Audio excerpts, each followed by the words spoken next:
The late September sun cast long shadows across Roosevelt High School's parking lot as I stepped onto bus 47, my worn JanSport backpack heavy with AP textbooks. The familiar scent of diesel fuel and teenage anxiety filled my nostrils. It was my junior year, and like every day for the past 3 months, I found myself searching for her face among the crowd. Emily Parker sat in her usual spot, halfway down the aisle, golden afternoon light dancing through her honey blonde hair. Today she was reading Kafka's The Metamorphosis, her delicate fingers tracing the edges of the pages as if trying to absorb the words through osmosis. I'm Nathan Crawford, Nate to everyone except my mom when she's angry, and I had been watching Emily from afar since that first day of AP Literature when she gave a passionate defense of Holden Caulfield that left even our jaded teacher, Mrs. Henderson, speechless. "You're staring again," whispered Tyler Martinez, my best friend since 7th grade, elbowing me in the ribs as we made our way down the aisle. He was right, of course. Tyler was always right about these things, which was ironic considering his own disastrous love life, 3 girlfriends in the past year, each breakup more spectacular than the last. I slid into my seat 4 rows behind Emily, close enough to catch the faint scent of her lavender shampoo when the bus hit a bump, far enough to maintain the carefully constructed illusion that I wasn't completely captivated by her existence. From this vantage point, I could see the way she absently tucked strands of hair behind her ear, revealing a constellation of small silver earrings that climbed up her cartilage like a metallic vine. The thing about Emily Parker was that she seemed to exist in a parallel universe to the rest of Roosevelt High. While other girls obsessed over TikTok dances and the latest drama between the cheerleaders and the soccer team, Emily inhabited a world of dog-eared novels and obscure indie music. Her ancient iPad was covered in stickers from bands I'd never heard of, The National, Neutral Milk Hotel, Sufjan Stevens, and she wore her father's vintage leather jacket like armor against the superficiality of high school life. I knew her schedule by heart, though I'd never admitted this to anyone, not even Tyler. AP Literature first period, where she sat 2 rows ahead and 1 seat to the left of me. Advanced French before lunch, followed by AP Physics and Calculus. She spent her lunch periods in the library or the courtyard, always alone, always reading. And every day, she took bus 47 home, getting off at Maple Street, 3 stops before mine. That's why I was surprised when I overheard her talking to Mrs. Henderson after class one day in early October. "I'm sorry the essay will be late," she was saying, her voice barely above a whisper. "The hospital called during lunch, and I need to." The rest of her words were lost in the shuffle of students leading class, but the word hospital lodged itself in my mind like a splinter. It was around this time that I started noticing other things too. The dark circles under her eyes that even careful makeup couldn't completely conceal. The way she would sometimes stare at her phone during class, her face draining of color before she asked to be excused. The mysterious phone calls she took during lunch breaks, speaking in hushed tones behind the gymnasium. But everything really began to change on a rain-soaked Tuesday in mid-October. The kind of day where the sky can't decide whether to storm or cry, leaving everything in a perpetual state of gloomy dampness. The bus was packed tighter than usual, students pressed together like sardines trying to escape the weather. As fate or fortune would have it, the only available seat was next to Emily. I stood there for what felt like an eternity, my heart performing an elaborate gymnastics routine in my chest, before she looked up from her book, Vonnegut's Slaughterhouse-Five this time, and moved her backpack to make room. That's when I noticed something odd, a hospital visitor's pass partially hidden beneath her calculus textbook. "You're Nathan, right?" she asked, marking her place with what appeared to be a pressed maple leaf. "From AP Lit?" "Yeah, but everyone calls me Nate," I managed, trying to sound casual while simultaneously attempting to read the date on the visitor's pass without being obvious about it. "You're Emily." Her smile was different up close, not the practiced, polite expression she gave teachers, but something more genuine, with a slight crookedness that made her look both younger and older than her 17 years. "Guilty as charged." What followed was the longest and shortest bus ride of my life. We talked about everything and nothing. About how Vonnegut's sense of humor was underappreciated. "Everyone focuses on the aliens, but it's really a story about PTSD," she said. About our shared dream of escaping to college on the West Coast, anywhere with real mountains, she sighed. About the ridiculous new security measures that made getting to class feel like going through airport customs. But beneath the easy conversation, I caught glimpses of something else. The way she flinched when her phone buzzed with a text. How her hands trembled slightly when she pulled out her water bottle. The mysterious calls she kept declining, her finger hovering over the ignore button like it was a trigger she couldn't quite bring herself to pull. That conversation became a daily ritual. Every afternoon, we'd find ourselves sitting together, sharing earbuds. She introduced me to Bon Iver, I showed her Arctic monkeys, discussing books, or sometimes just sitting in comfortable silence. I learned that she worked weekends at Cornerstone Books downtown, that she had a cat named Gatsby, that she could quote entire passages from The Great Gatsby from memory. But for everything I learned about Emily Parker, there seemed to be twice as much that remained hidden. She never talked about her family, deflecting questions with practiced ease. She never mentioned where she lived, though I assumed it was somewhere in Oak Grove like most of us who took bus 47. And she never explained why she sometimes showed up to school looking like she hadn't slept in days, or why she occasionally missed entire weeks of class only to return as if nothing had happened. By December, I was hopelessly, completely in love with her. Not just with her beauty, though she was beautiful, especially when she got excited about a book and her whole face lit up with passion, but with the mystery of her. With the way she seemed to carry the weight of the world on her shoulders yet still found reasons to smile. With how she could recite Shakespeare one minute and make terrible puns the next. You should ask her to winter formal, Tyler suggested during basketball practice one day, after I'd spent 15 minutes analyzing the significance of Emily lending me her copy of Never Let Me Go with certain passages underlined. The worst she can say is no. But Tyler didn't understand. I wasn't afraid of rejection, okay, I was, but that wasn't the main thing holding me back. There was something about Emily that felt fragile, like a soap bubble that might burst if touched too roughly. The more time I spent with her, the more convinced I became that she was carrying some kind of secret, something that made her keep everyone at arm's length. Then came the day that changed everything. It was a Thursday afternoon in mid-December, and I was grabbing coffee with Tyler at the Daily Grind, the local cafe where his sister worked.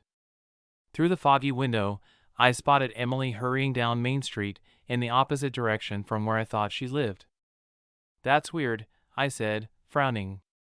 She must be going to the bookstore. Tyler gave me an odd look. No, man. The bookstore's closed on Thursdays. Besides, Emily lives over in Riverside. I felt like I'd been punched in the gut. What? No, she takes bus 47 home. She gets off at Maple Street. Dude, Tyler said slowly, Riverside is on the complete opposite side of town. My cousin lives next door to her family. Has for years. Before I could process this information, I saw something else through the window that made my blood run cold. A black sedan pulled up beside Emily, and she quickly got in.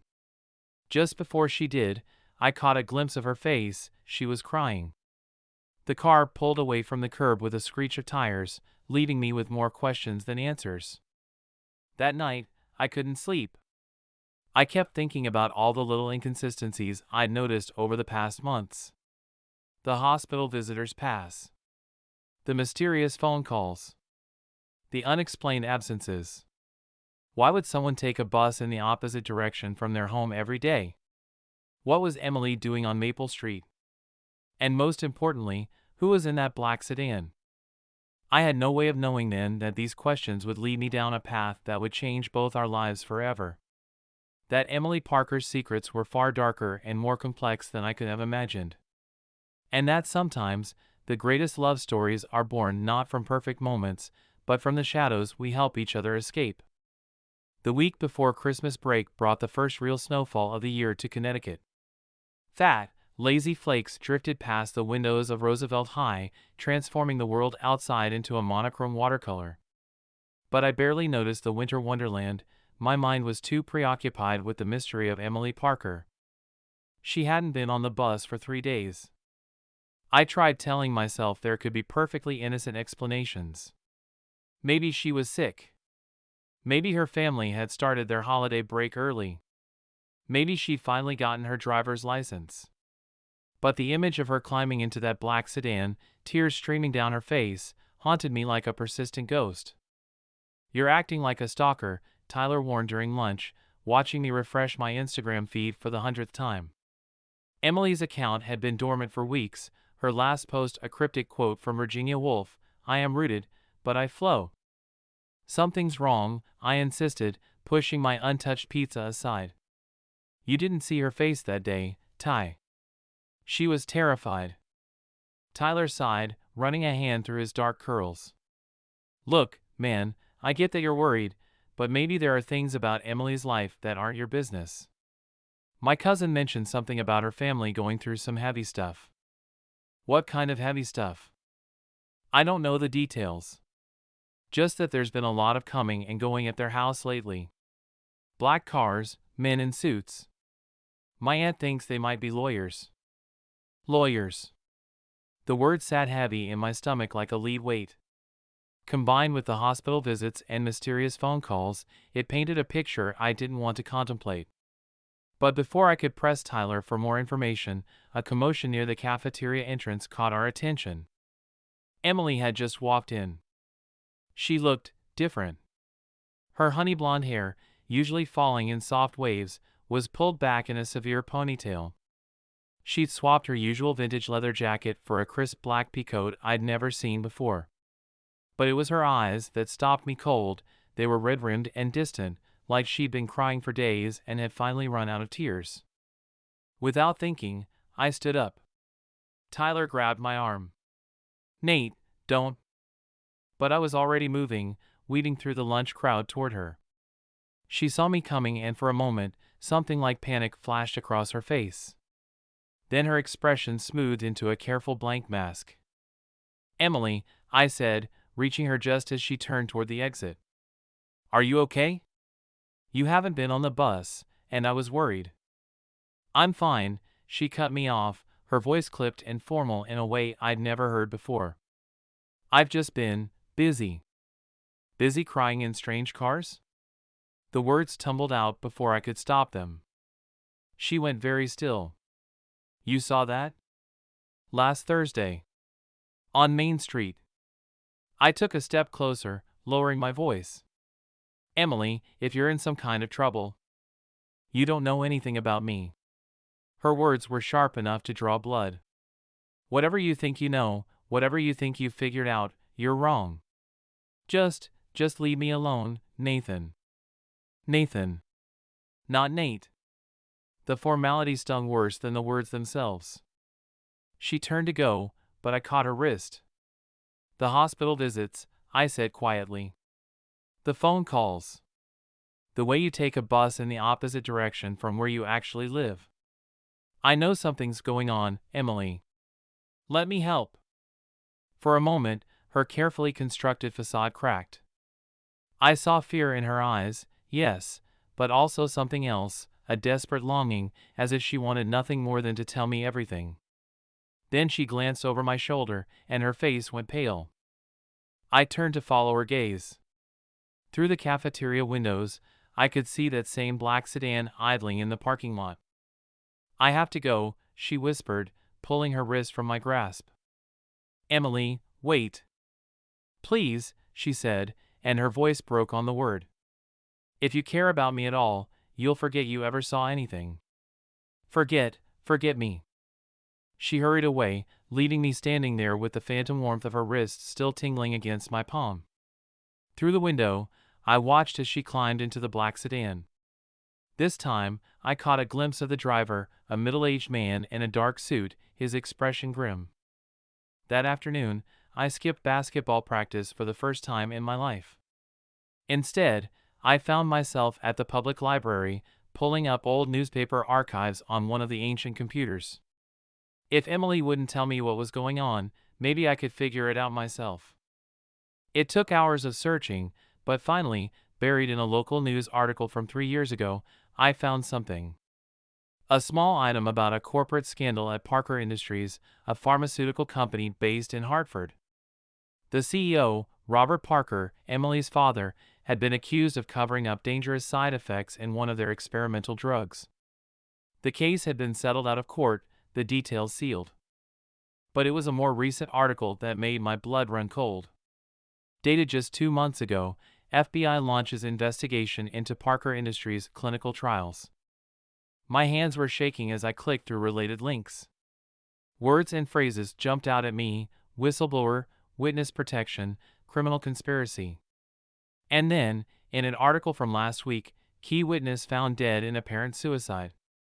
The library was closing by the time Tyler found me, still staring at the screen. "Your mom called my house," he said, dropping into the chair next to me. "She's worried sick." "What are you?" He stopped, seeing what I was reading. "Oh, shit. Emily's father isn't just being investigated," I said, my voice hollow. "He's being accused of running illegal drug trials, using terminal patients as guinea pigs. And people who know too much keep ending up dead." Tyler leaned forward, scanning the articles. "You think Emily is caught in the middle of it all?" "Yeah." I ran a hand through my hair, my mind racing. "Think about it. The hospital visits, what if she discovered something she wasn't supposed to see? The mysterious phone calls, the men in suits, the way she's always looking over her shoulder." "The FBI protection," Tyler finished. "That's why she takes the bus to Maple Street. The hospital there is just a cover, she's probably meeting with agents or lawyers." It made a terrible kind of sense. But something still didn't add up. If she's under protection, why is she still living at home? Why haven't they moved her somewhere safe? Tyler's expression darkened. "Maybe because she's not just a witness. Maybe she's bait." The words hit me like a physical blow. I thought about Emily, alone in that black sedan, surrounded by men who might be protecting her or might be making sure she didn't talk. About how she'd looked at me in the cafeteria, not with anger, but with fear. Not for herself, I realize now, but for me. "I have to help her," I said, standing up. Tyler grabbed my arm. "Nate, this isn't some high school drama. This is serious. People are dying." "Exactly." I pulled free of his grip. "And Emily's right in the middle of it." What I didn't say, what I couldn't say, was that I was already in too deep. That the thought of Emily facing this alone was physically painful. That maybe, just maybe, I wasn't the only one who'd fallen in love during those bus rides. As if to underscore the gravity of the situation, my phone buzzed with a text from an unknown number. "Maple Street Hospital. Midnight. Come alone if you want to know the truth. E." Outside the library windows, the snow was falling harder now, blanketing the world in white. Somewhere out there, Emily Parker was trapped in a web of secrets and lies, and I had just been invited to step into that web with her. I should have been terrified. Instead, all I felt was relief. Because whatever Emily was facing, whatever darkness she was fighting, at least now she wouldn't have to face it alone. What I didn't know then was that the truth would be far more devastating than anything I'd imagined. That by the end of that snowy night, both our lives would be changed forever. And that sometimes, the most dangerous secrets are the ones closest to home. The digital clock on my dashboard read 11:47 p.m. as I pulled into the nearly empty parking lot of Maple Street Hospital. Snow continued to fall in thick curtains, muffling the world in white silence. I'd borrowed my mom's Volvo after she'd gone to bed, leaving a note saying I was staying at Tyler's house. It was the first time I'd ever really lied to her. "This is insane," Tyler's voice crackled through my phone speaker. I'd called him on my way, despite Emily's instruction to come alone. "You're really going to meet her?" "I have to know the truth," I said, killing the engine. The hospital loomed before me, its windows gleaming like cat's eyes in the darkness. "I'll call you if anything happens." "If anything happens?" "Nate, that's exactly what I'm worried about. My dad's a cop, remember? I could call him." "No cops," I said firmly, remembering the fear in Emily's eyes. "Just Stay by your phone, okay? I ended the call before he could argue further. The temperature had dropped below freezing, and my breath came out in white puffs as I made my way across the parking lot. The main entrance was still lit, but the lobby appeared deserted except for a half-asleep security guard watching something on his phone. Another text buzzed in, service entrance. Back of the building. Hurry.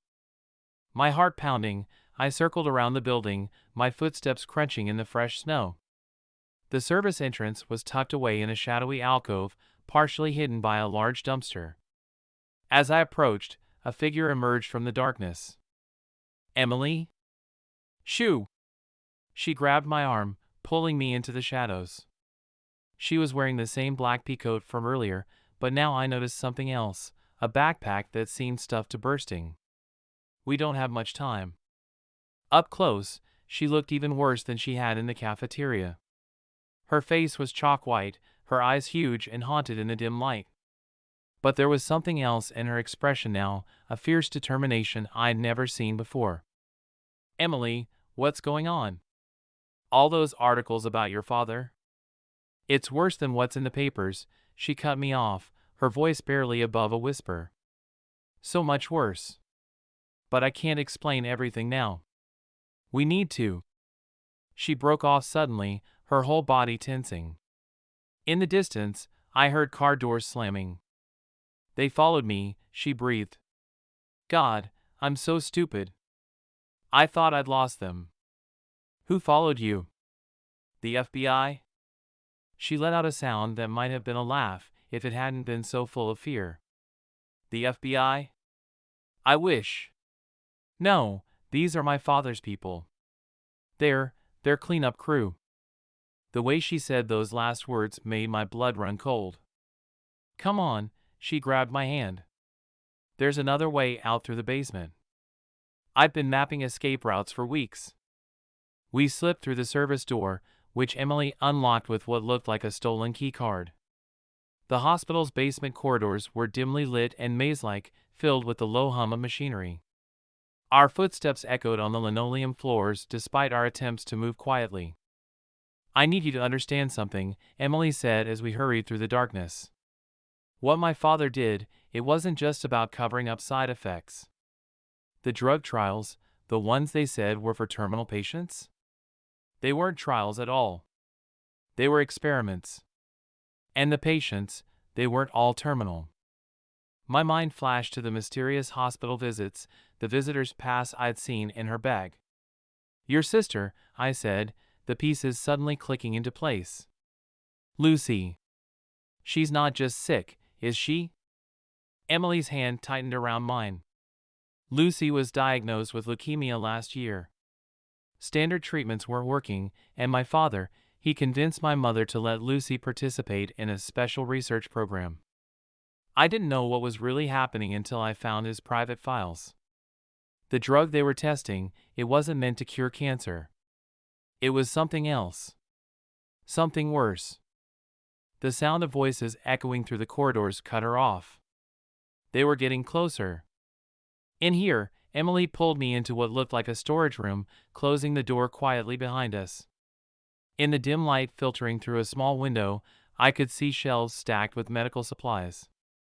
Lucy started having these episodes, Emily continued, her voice shaking. Violent ones. Her doctors said they were just side effects, but I'd seen my father's research. The drug was designed to enhance human aggression, to create, they called them advanced combat assets. They were using cancer patients as test subjects because no one would question if they died. I felt sick. Your own father. He's not the man I thought he was, Emily's voice was hollow. When I confronted him about Lucy, he didn't even deny it. He looked at me like I was a problem that needed to be solved. That's when I knew I had to do something. The FBI investigation, that was you? You're the whistleblower? She nodded. I copied everything I could find and sent it to a journalist I trusted. But before the story could break, the journalist died in a car accident. Then one of my father's research assistants committed suicide. They've been watching me ever since, making sure I don't talk to anyone else. But why stay? Why not run? Because of Lucy. Tears were streaming down her face now. They're still giving her the drugs. I've been trying to find proof, to figure out a way to get her out. That's why I come here every day, not just to visit her, but to gather evidence. And now, she unzipped her backpack, pulling out a thick manila envelope. I finally have it. Security footage, patient records, everything. Enough to shut down the whole operation. I was going to take it to the FBI tonight, but they must have figured out what I was planning. The voices in the corridor were getting louder. Flashlight beams swept under the door. Emily, I said, my heart racing. Come home with me. My mom's a lawyer. She can help. No. Emily's voice was firm. I won't put your family in danger. I needed to tell someone the truth. I needed you to know that these past months, on the bus, they meant everything to me. You meant everything to me. Before I could respond, she pressed the envelope into my hands. Get this to the FBI. The real FBI, not the people pretending to be agents. There's a field office in New Haven. But whatever happens, don't tell anyone you got it from me. Promise me. I'm not leading you. The door handle began to turn. Promise me. Her eyes were desperate now. I promise, I whispered. Then she did something that changed everything. She kissed me. It was brief and fierce and tasted of tears, and before my brain could even process what was happening, she pulled away. Goodbye, Nate, she whispered. Then she was pushing me toward a small window near the ceiling. There's a maintenance ladder on the outside wall. Go! Now! Emily! Go! The door burst open just as I pulled myself through the window. The last thing I saw was Emily, standing tall despite her fear, facing the men who entered the room.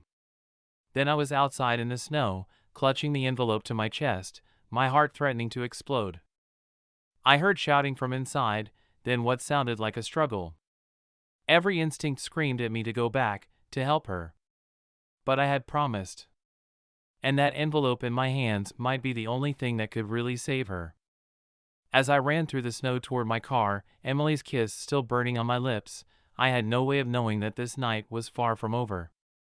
That the real truth about Parker Industries was even darker than what Emily had revealed. And that the biggest betrayal of all was still to come. The snowstorm had turned into a full-blown blizzard by the time I reached my car. My hands were shaking so badly it took 3 tries to get the key in the ignition. Emily's manila envelope sat heavy on the passenger seat, like a time bomb ticking down to detonation. I'd promised to take it to the FBI office in New Haven, a 2-hour drive in good weather, probably twice that in this storm. But as I sat there, engine idling, windshield wipers fighting a losing battle against the snow, I couldn't shake the image of Emily facing those men alone. My phone buzzed. Tyler. Nate? What's happening? Are you okay? She's in trouble, Ty. My voice sounded strange even to my own ears. Real trouble. I need to. A sharp tap on my window cut me off. I nearly jumped out of my skin, but it was just a hospital security guard, gesturing for me to roll down the window. You can't park here, kid. This lot's for emergency vehicles only. Something about him seemed off. Maybe it was the way his uniform didn't quite fit right. Or how his hand kept hovering near his hip, where a suspicious bulge suggested something that hospital security guards definitely shouldn't be carrying. Sorry, I managed, putting the car in reverse. I was just leaving. As I pulled away, I saw the guard speaking into what looked like a radio. In my rearview mirror, headlights flickered to life, the black sedan.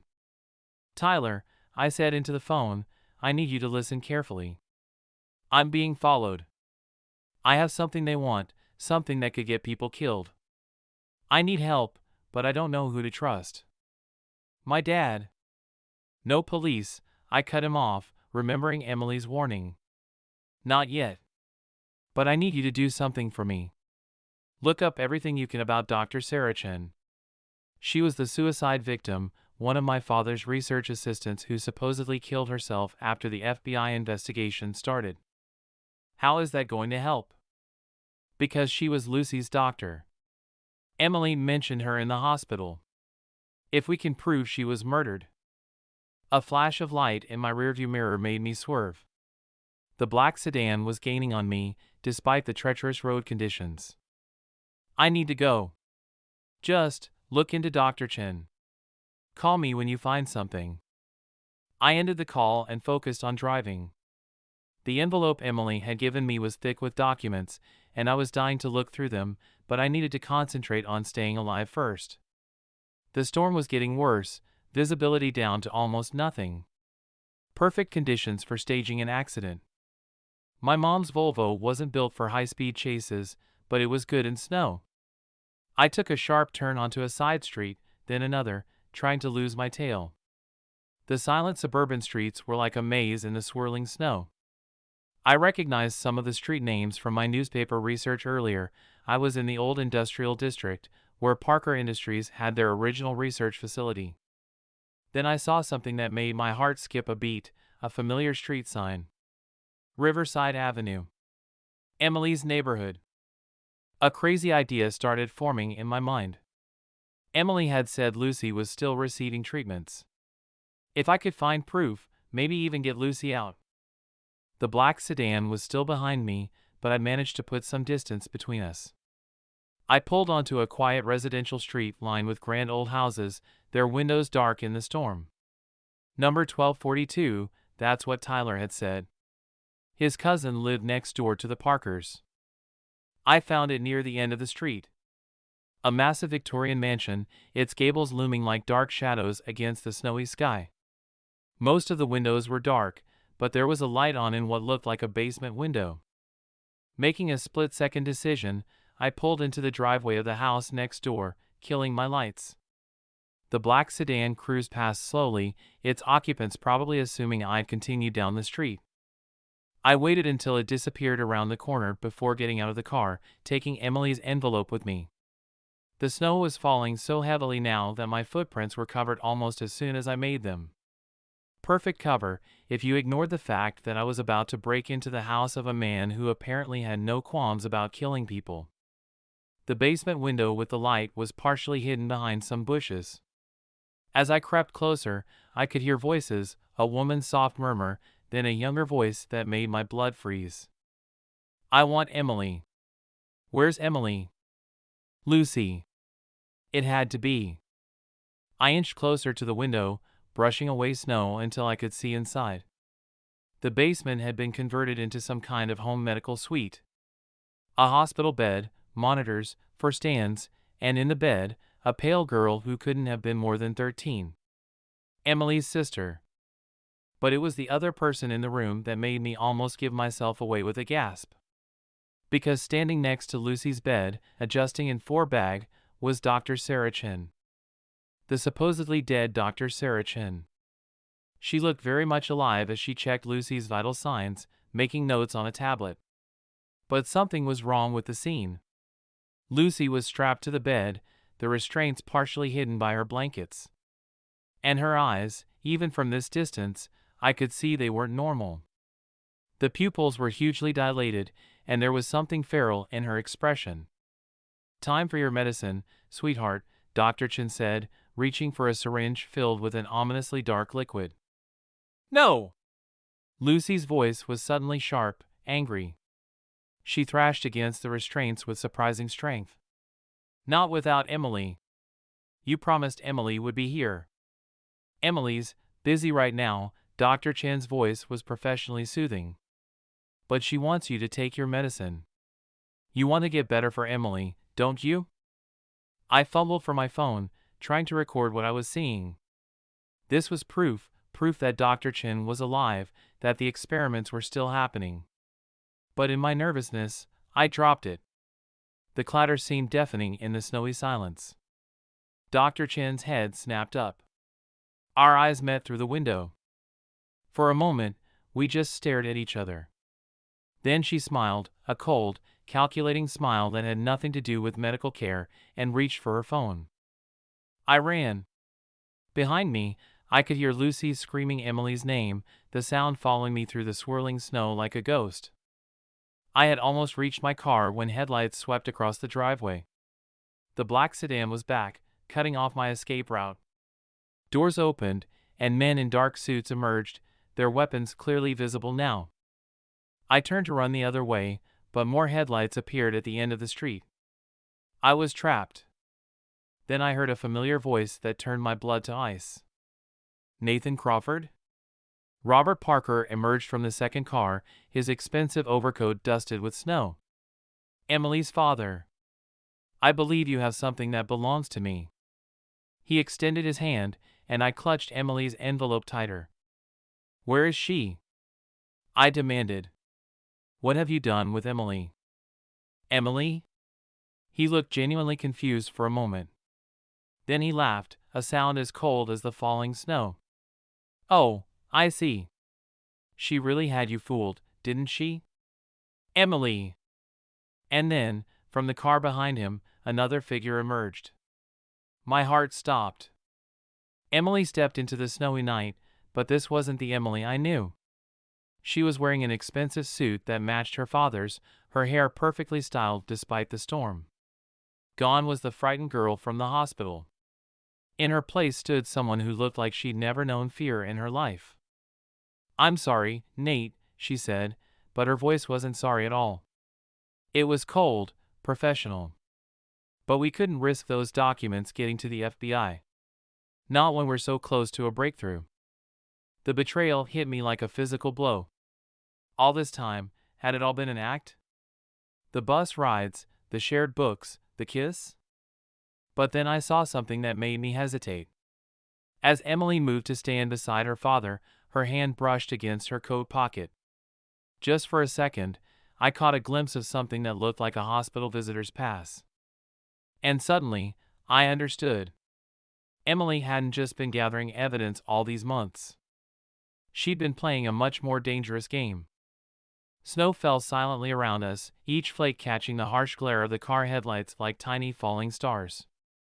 The manila envelope in my hands felt heavier than ever as I stood facing the Parkers, Robert with his cold smile, and Emily, my Emily, looking at me with eyes I no longer recognized.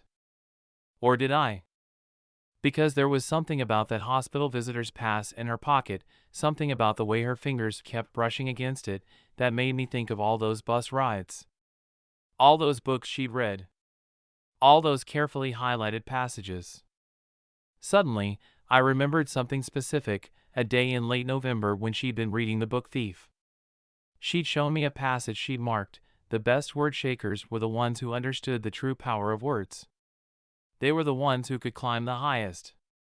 At the time, I thought she was just being her usual literary self. Now, looking at her standing there in her expensive suit, I wondered if she'd been trying to tell me something else entirely. The envelope, Mr. Crawford, Robert Parker held out his hand. Now. I looked at Emily again. She gave an almost imperceptible nod. You want it? I said, my heart pounding. Come get it. Then I did something either incredibly brave or incredibly stupid. I threw the envelope straight up into the air. The wind caught it, sending papers scattering like leaves in the swirling snow. Chaos erupted. The men in suits scrambled to catch the flying documents. Robert Parker shouted orders. And in that moment of confusion, Emily moved. She was so fast I almost missed it. 1 second she was standing beside her father, the next she had pulled something from her coat and tossed it to me. A small plastic card, the visitor's pass. But it wasn't just a pass. As it landed in my hands, I felt something else inside it. A USB drive. Run! Emily's voice was different now, urgent, familiar. My Emily was back. I ran. Gunshots cracked through the snowy night. I heard Robert Parker's voice, enraged, don't let him get away. And someone grab her. I darted between the cars, heart hammering against my ribs. Behind me, I heard sounds of struggle, Emily's voice rising in defiance. "It's over, Dad. The real FBI is already on their way." More gunshots. A scream. I wanted desperately to turn back, to help her, but I understood now what she'd been planning all along. The scattered papers were a distraction, the real evidence was in my hands. I was almost to the corner when I heard the screech of tires. A new set of headlights cut through the snow. For a moment, my heart sank, but then I saw Tyler leaning out of his sister's car. "Get in!" I dove into the back seat. Tyler's sister Maria floored the accelerator, and we fishtailed away from the scene. "The FBI," I gasped. "We need to." "Already done," Tyler said, turning in his seat to face me. "After you called, I did more than just research Dr. Chen. I called my dad." "But Emily said no police." "Not the local police," Tyler cut me off. "Dad has a friend in the FBI's New Haven office. They've been building a case against Parker Industries for months, but they needed someone on the inside. Someone the company would never suspect." Understanding dawned. "Emily. She came to them 6 months ago," Tyler explained as Maria navigated the snowy streets. "Told them everything about the experiments, about Lucy. But they needed hard evidence. That's when they came up with the plan." "The bus rides," I said softly. "That's why she took bus 47 every day. She was meeting with her FBI handlers at the hospital." Tyler nodded. "But something went wrong. Her father started getting suspicious. They were going to pull her out tonight, but..." A massive explosion lit up the night behind us. Maria swerved, and I turned to see flames rising from the direction of the Parker mansion. "Emily!" I tried to open the door, but Tyler held me back. "Wait! Look!" Through the rear window, I could see more headlights approaching, not black sedans this time, but a convoy of FBI vehicles, their lights flashing blue and red against the falling snow. And there, stumbling through the winter night toward us, supported by 2 agents, was Emily. Maria pulled over. I was out of the car before it fully stopped, running toward Emily through the deepening snow. She looked battered but alive. Her expensive suit was torn, there was a cut above her eye, but her smile, her real smile, with that crooked little dimple I'd fallen in love with, was radiant. "Lucy?" she asked as soon as I reached her. "FBI teams are getting her out now," one of the agents supporting her said. "Dr. Chen is in custody." "It's over, Emily. You did it." She sagged against me in relief, and I held her tightly, breathing in the familiar scent of her hair. "I'm so sorry," she whispered against my chest. "I wanted to tell you everything, but I couldn't risk it. And then you started noticing things, asking questions. I was terrified my father would figure it out. Would hurt you." "The kiss in the hospital," I said. "Was that part of the act too?" She pulled back slightly, looking up at me with those eyes I'd fallen for months ago on bus 47. "What do you think?" Then she kissed me again, and this time there was nothing rushed or desperate about it. Snow fell around us, sirens wailed in the distance, and Emily Parker kissed me like she'd been waiting her whole life to do it properly.